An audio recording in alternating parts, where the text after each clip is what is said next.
पांचवें चरण में अमेठी में बम्पर वोटिंग हुई और ऐसी बम्पर वोटिंग हुई कि अब कांग्रेस के जो मुखालिफ पार्टियां हैं वो भी कह रही है कि अब कांग्रेस को ही वोट चला गया, हमारी पार्टी की जमानत जब्त होने वाली है, कांग्रेस की जीत होने वाली है। लेकिन दिन भर अमेठी उतना चर्चा में नहीं रहा जितना चर्चा में चुनाव से पहले था। वोटिंग बहुत साइलेंट तरीके से हो गई। चर्चा स्मृति ईरानी को लेकर भी नहीं हुई, उनकी उतनी चहलकदमी अमेठी में दिखाई भी नहीं दी। किसी बूथ पर जाकर निरीक्षण करना हो, बातचीत करनी हो, वोटिंग कैसी हो रही है कैसी नहीं हो रही है, किसी तरह का कोई जिक्र ही नहीं हुआ।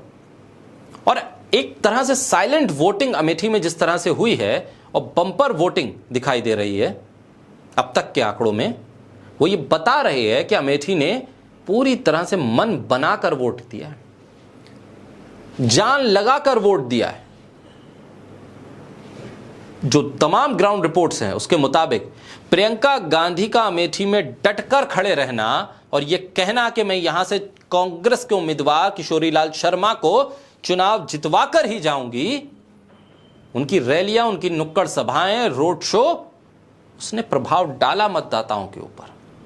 नया मतदाता अमेठी का जो फर्स्ट टाइम वोटर था, जो पहली बार आया था वोट देने के लिए, उस पर बहुत गहरा असर प्रियंका गांधी की मौजूदगी, उनके भाषणों का, उनके बयानों का हुआ है। वो पुराने कांग्रेस के नेता जो राहुल गांधी की हार के बाद से या तो खामोश हो गए थे या बीजेपी के करीब पहुंच गए थे या फिर कांग्रेस से दूर हो गए थे, सब इकट्ठा हुए। और वो लोग जो बीजेपी को मजबूरी में सपोर्ट कर रहे थे इसलिए कि उनके काम तमाम राजनीतिक करीबी होने की वजह से हो जाया करेंगे या फिर अगर कांग्रेस के साथ अभी भी दिखे तो हो सकता है कोई कार्रवाई हो जाए, वो लोग भी वापस कांग्रेस में आकर जुट गए। हालात तो यह है कि जब न्यूज़ 24 के रिपोर्टर अमेठी में लोगों से बातचीत करने पहुंचे तो बहुजन समाज पार्टी के जो नेता थे, जो बूथ मैनेजमेंट देख रहे थे, बूथ पे जो मौजूद थे, उनका कहना था कि हमारी पार्टी यानी बहुजन समाज पार्टी की जमानत जब्त होने वाली है। हमारे कैडर ने तो कांग्रेस को खुलकर वोट दिया है, हमारी नेता और हमारी पार्टी तो बीजेपी से मिल गई है। ये बूथ पर खड़ा बहुजन समाज पार्टी के बूथ के जिम्मेदार लोग कह रहे हैं, यानी कि बसपा का वोट ट्रांसफर कांग्रेस को हो गया, स्मृति ईरानी को इसका फायदा नहीं मिला। लगातार यह दिखाया गया कि अमेठी में किस तरह से गोद लिए गांव में, स्मृति ईरानी ने जिस गांव को गोद लिया है वहां पर गुस्सा है लोगों में क्योंकि वहां पर कोई काम नहीं हुआ।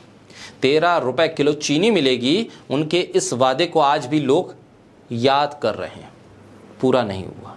स्मृति ईरानी के खिलाफ किस तरह से भंडारे तक में नारे लग गए, उसका असर भी वोटिंग पर दिखा। गांधी परिवार से संबंध होना, भावनात्मक भी, राजनीतिक तौर पर भी, और नई पीढ़ी के तौर पर प्रियंका गांधी का वहां मौजूद रहना, यह कहना कि अमेठी हमारा घर है और अमेठी से तो मैं जीत कर ही जाऊंगी, उसने अमेठी के लोगों को यह एहसास दिलाया है कि आपको एक परिवार के सदस्य को चुनना है। इससे पहले आपने एक नेता को चुना था, एक सांसद को चुना था, लेकिन प्रियंका गांधी इस बार आवाज दे रही हैं कि अपने परिवार के एक सदस्य को चुनिए। बड़ा रोचक चुनाव अमेठी का, और ये बढ़ी हुई वोटिंग, अमेठी की बम्पर वोटिंग, इसको एनालाइज जो लोग कर रहे हैं, जो अब तक देख पाए हैं, जो पढ़ पाए हैं, वो ये बता रहे हैं अमेठी के नतीजे स्मृति ईरानी के लिए सुखद तो नहीं होने वाले हैं।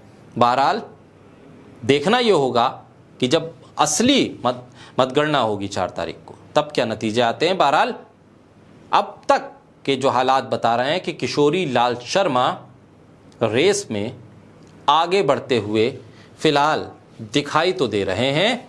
बहरहाल असली वोट जब खुलेंगे 4 तारीख को, तभी अंदाज़ा हो पाएगा कि स्मृति ईरानी को लोग पसंद करते हैं या किशोरीलाल शर्मा के 40 साल के अमेठी के रिश्ते और गांधी परिवार से उनके संबंध को तरजीह देते हैं।